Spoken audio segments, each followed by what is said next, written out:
After the events of Infinity War and Endgame, he is a very different person. He's been through a lot, something that none of us can really relate to. And Spider-Man, to him, has become a bit of a chore.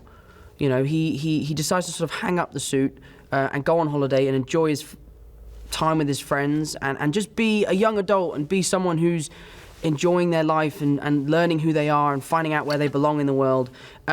But throughout the course of the movie, he realizes he's already found out where he belongs, and that's in the Spider-Man suit, and that's with the responsibility of saving his neighborhood and saving the city, and in some cases, saving the world.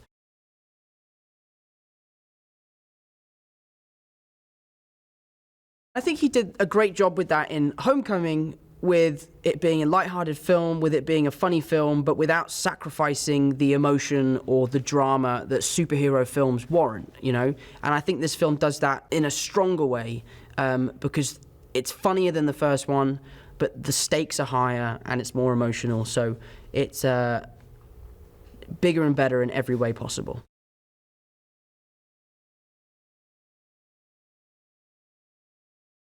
I loved working with Sam. I really, really enjoyed working with Sam. It was a lot of fun.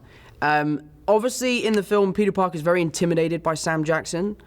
Tom Holland might have been a little bit intimidated by Sam Jackson, but he's a lovely guy, and he was really welcoming, and we bonded over golf. We both played golf. It was just cool for me to bring Spider-Man into a bigger part of the MCU. Every time I get to do a scene with one of these veterans who have been there since the beginning, it's just really exciting because we're solidifying the fact that this character exists in a bigger world, and there's endless possibilities.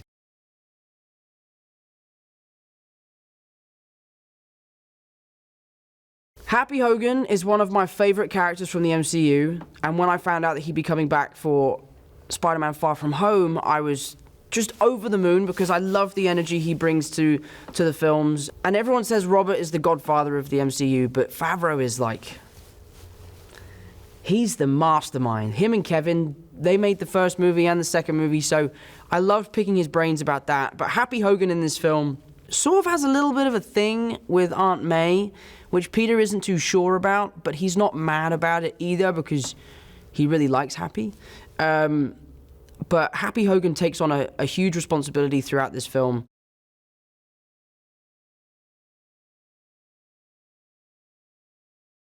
Jacob was fantastic in the first one, but he had gone away after making Spider-Man Homecoming and made a few new films, and when he came onto set for Spider-Man Far From Home, he meant business. He was so good, and when we finished the first scene with him, everyone was blown away by how great he was, and he improvised for 2 minutes straight, and all of it was great. Because you often find when people improvise that you're like, oh, come on, mate, this is really rubbish. You're just wasting film now. And Jacob filled a clip of just gold, and I hope all of it makes the film because it was so funny, and I was in stitches behind the camera.